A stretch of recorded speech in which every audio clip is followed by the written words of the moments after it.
Shalom, call hello Yahweh Ba'Shem, Yahushua Ba'Shem Rakakwadash. It's your brother Kafash from the branches. Found an interesting document, okay?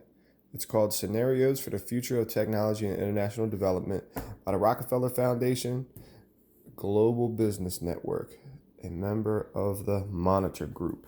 Haven't looked up what that Monitor Group is yet, but I just want to go through something real quick. This was produced by the Rockefeller Foundation and the Global Business Network back in May of 2010, okay?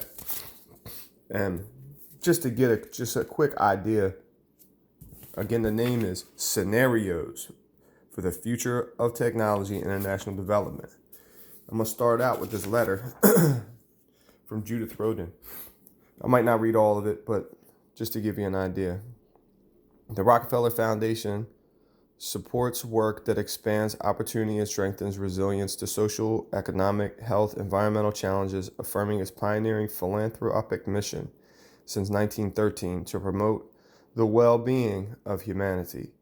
We take a synergistic strategic approach that places high value on innovative processes and encourages new ways of seeking ideas to break down silos and encourage interdisciplinary thinking. All right, and continuing on, you could have paused that and read that on your own. Okay. The last little blurb here. I hope this publication makes clear exactly why my colleagues and I are so excited about the promise of using scenario planning to develop robust strategies and offer a refreshing viewpoint on the possibilities that lie ahead. We welcome your feedback. This next letter here from Peter Schwartz. This guy was a scenario planner for 40 years or whatever. He's the chairman and co-founder of the Global Business Network. All right. Now I have a question. Like, when it comes to farming and stuff like that, why does that have to have anything to do with anything global? When you're farming, that should be mainly for the people that's around that area. But we got all this international farming stuff going on. It's crazy. So you can pause that and read that so you know what's going on. This letter from Peter Schwartz, so you can have understanding of why they're doing this scenario workshop. Okay? And continuing on, I'm not going to get into the introduction, but I'll just do it page by page. So if you want to pause it, you can read it yourself. I really want to get to the meat over here.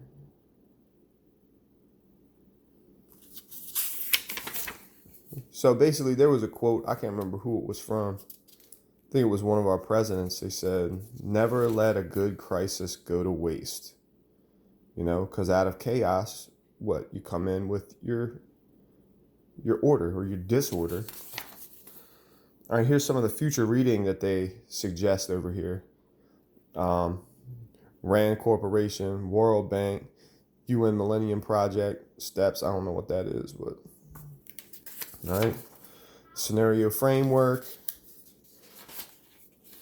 I'll hold that 1 minute so you guys pause that and read that. And you could probably download this from somewhere off of the internet if you want your own copy.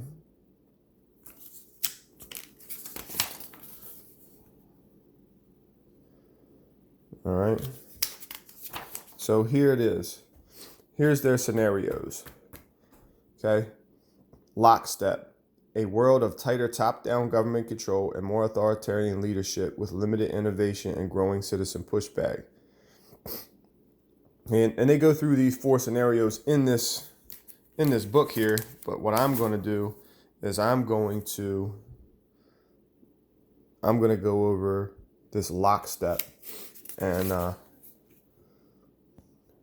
make sure you don't let your eyebrows fly off the top of your head. All right. All right. So keep in mind now, this document was created in May 2010. All right. Operation Lockstep. In 2012, the pandemic that the world had been anticipating for years finally hit unlike 2009's H1N1, this new influenza strain originated from wild geese was extremely virulent and deadly. Even the most pandemic-prepared nations were quickly overwhelmed when the virus streaked around the world, infecting nearly 20% of the global population and killing 8 million in just 7 months, the majority of them healthy young adults. The pandemic also had a deadly effect on economies. International mobility of both people and goods screeched to a halt, debilitating industries like tourism and breaking global supply chains. Even locally, normally bustling shops and office buildings sat empty for months, devoid of both employees and customers. The pandemic blanketed the planet. Though disproportionate numbers died in Africa, Southeast Asia, and Central America, where the virus spread like wildfire in the absence of official containment protocols. But even in developed countries, containment was a challenge. The United States' initial policy of strongly discouraging citizens from flying proved deadly in its leniency, accelerating the spread of the virus not just within the U.S., but across borders. However, a few countries did fare better, China in particular. The Chinese government's quick imposition and enforcement of mandatory quarantine for all citizens, as well as its instant and near hermetic sealing off of all borders, saved millions of lives, stopping the spread of the virus far earlier than other countries and enabling a swifter post-pandemic recovery. China's government was not the only one that took extreme measures to protect its citizens from the risk and exposure. During the pandemic, national leaders around the world flexed their authority and imposed airtight rules and restrictions.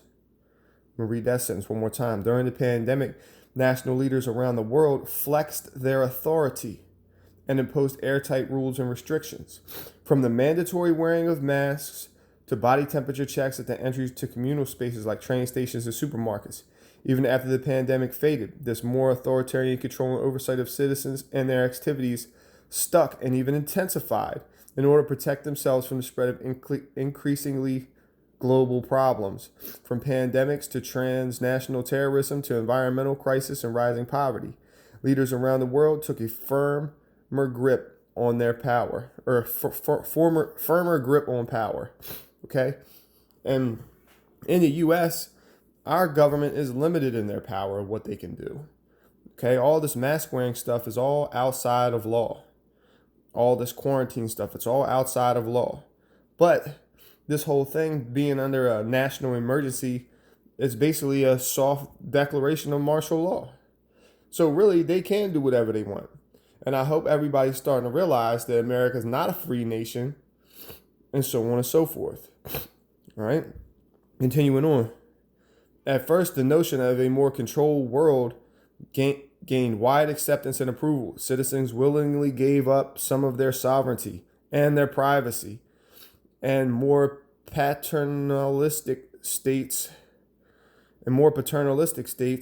in exchange for greater safety and stability.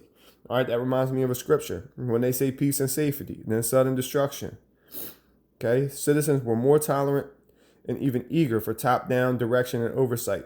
And national leaders had more latitude to impose order in the ways they saw fit. So all your governors, all of Congress, all of everybody in the government is basically, they operate in lockstep with the Rockefeller Foundation and the World Banks and all the big world leaders, the wickedness in high places that get their power from the powers of the air. Satan being the prince of the power of the air. Okay? And national leaders had more latitude to impose order the way they saw fit. In developed countries, this heightened oversight took many forms. Biometric ID for all citizens. Revelation 13 and 16, the mark of the beast, for example, and tighter regulation of key industries whose ability was deemed vital to national interests. In many developed countries, enforced cooperation with a suite of new regulations and agreements slowly but steadily restored both order and, importantly, economic growth. So, with all of this kind of shutdown, lockdown, these small businesses and these small time independent people, man, they suffered. They might not ever recover. And that's just that just helps roll up everything into the world business network. Okay? The world is a college of corporations. Okay? Continuing on. Across the developing world, however, the story was different and much more variable.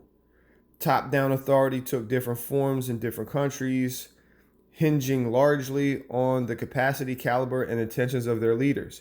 In countries with strong and thoughtful leaders, and this is coming from their standpoint, the Rockefeller Foundation standpoint of what a strong and thoughtful leader is. Okay, in countries with strong and thoughtful leaders, citizens' overall economic status and quality of life increased. In India, for example, air quality drastically improved after 2016.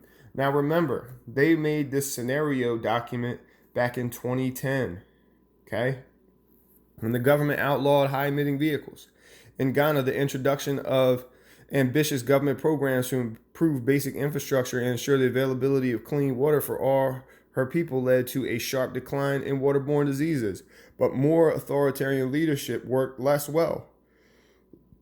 And in some cases, tragically, in countries run by irresponsible elites who use their increased power to pursue their own interests at the expense of their citizens, that's done and gone away with now. You either serve in the beast system or in which you serve yourself through the beast system, or you actually care and you're actually trying to serve your nation, which that seems like that's dust in the wind right now. There are other downsides as the rise of virulent nationalism created new hazards. You're supposed to be pumped up about your nation, but not to the point where you're doing stupid things. Okay? Spectators at the 2018 World Cup, for example, wore bulletproof vests that sported a patch of their national flag. Strong technology regulations stifled innovations, kept costs high, and curbed adoption. In the developing world, access to approved technology increased, but beyond that remained limited. The locus of technology innovation was largely in the developed world, leaving many developing countries on the receiving end of technologies that others consider best for them. Some governments found this patronizing and refused to distribute computers and other technologies that they scoffed at as secondhand. Well, I mean, you see that the technologies are to radiate you, to monitor you, listen to you, to basically spy on you. Like George Orwell's 1984, I mean, it's got nothing on this. And you keep on seeing they got these cameras. Look at this other page. These cameras. You know, this got nothing on George Orwell, man. All right? I'm not going to read through the rest of it, but I'll flip through so you can see the information. I'll read this last paragraph. By 2025, people seem to be growing weary of so much top-down control and letting leaders and authorities make choices for them. Whenever national interests clashed with individual interests, there was a conflict. Sporadic pushback became increasingly organized and coordinated as disaffected youth and people who had seen their status and opportunities slip away, largely in developing countries, incited civil unrest. In 2026, protesters in Nigeria brought down the government, fed up with the entrenched cronyism and corruption. Even those who liked the greater stability and predictability of this world began to grow uncomfortable and constrained by so many tight rules and by the strictness of national business. The feeling lingered that sooner or later something would inevitably upset the neat order that the world's governments had worked so hard to establish. All right? You're talking about a confederation of corporations, man. Psalms 83:3. This is the crafty counsel, okay? Headlines in lockstep.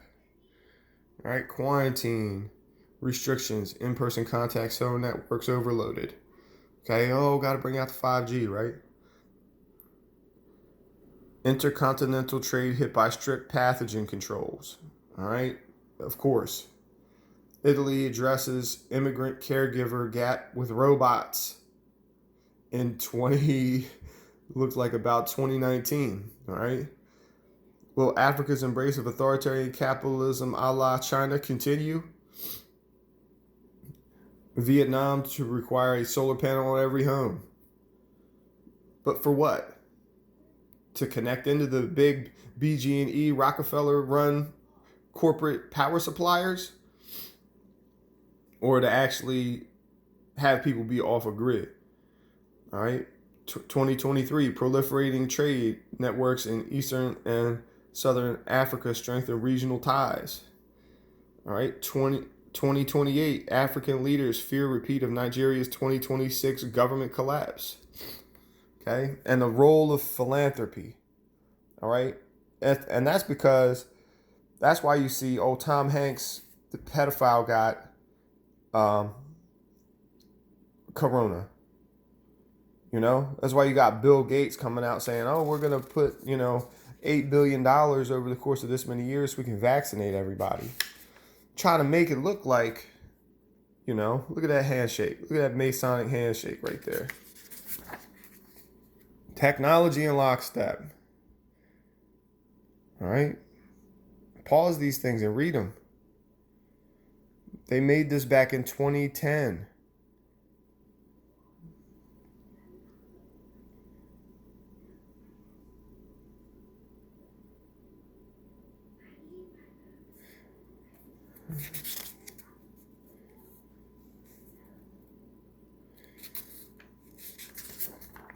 Right? And then they give you this story about this person, Manisha, that they made up. Okay?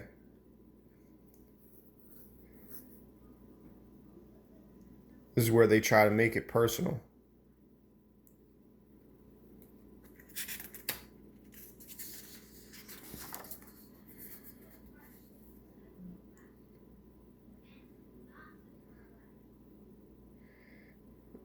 Feel free to go ahead and search for this document. And, all right, this is the next scenario. Clever together. You know what? I'm just going to go page by page until I'm all done.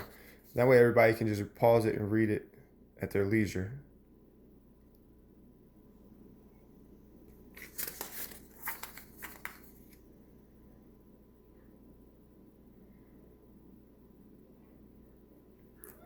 Go ahead, pause it so you can read it. And share this with your friends, man. Because this isn't something that just pops out of the blue. All the governors in every state locking things down, shutting down small businesses, making everybody wear a damn mask. This is their plan being carried out.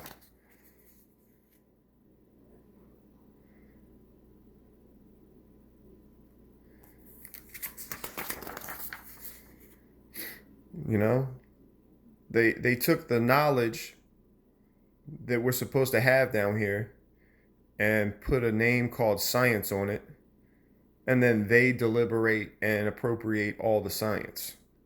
That's knowledge, man. The rulers of this world hold the truth and unrighteousness, and they enter not in themselves. And those that try to come in, they hinder. Okay? Job 9:24. The earth is given into the hands of the wicked. He covereth the faces of the judges thereof. If not, where and who is he? Bunch of damn devils running the world, man. But that's part of prophecy in the Bible. So all this stuff has to happen. Okay, the mark of the beast has to come. We got to start getting grabbed up, taken into their synagogues, martyred, beheaded.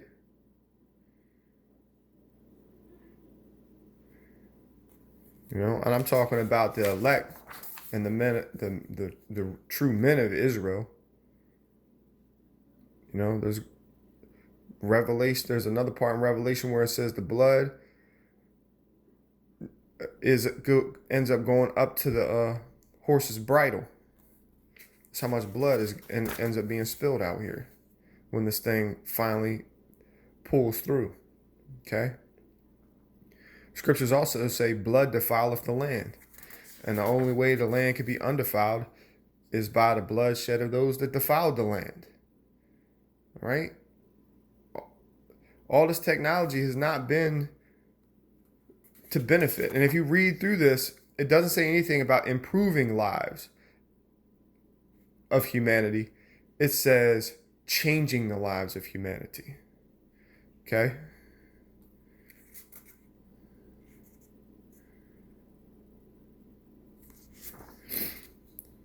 This is their other scenario here. Smart scramble.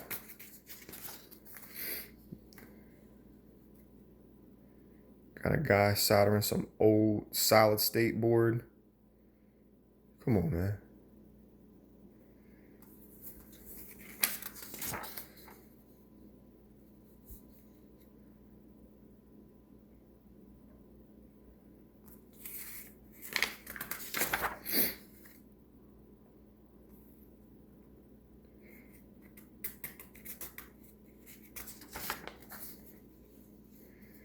Always with this role of philanthropy, because if the world is given into the hands of the wicked, you know, what comes with the world? It's basically the kingdom. You got devils that never received the law running the world, man. They're carnal people, man. Psalms 83:3, man. You got Edom, Ishmael, Moab, the Hagarenes, Gebal, Ammon, the Amalekites.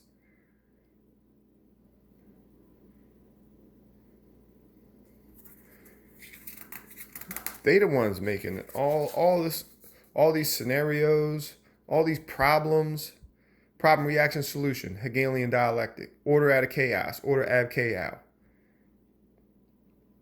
Okay, and they laid this out like they got such good intentions.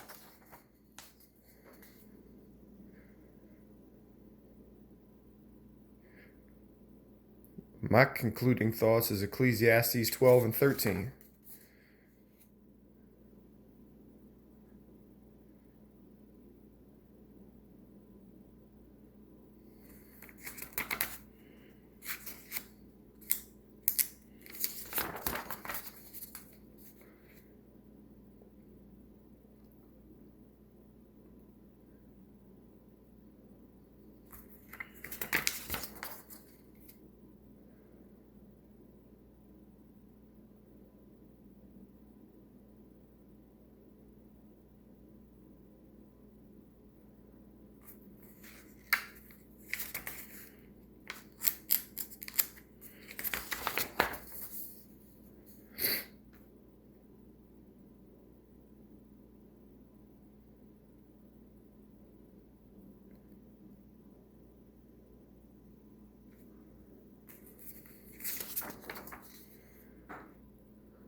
And that's it.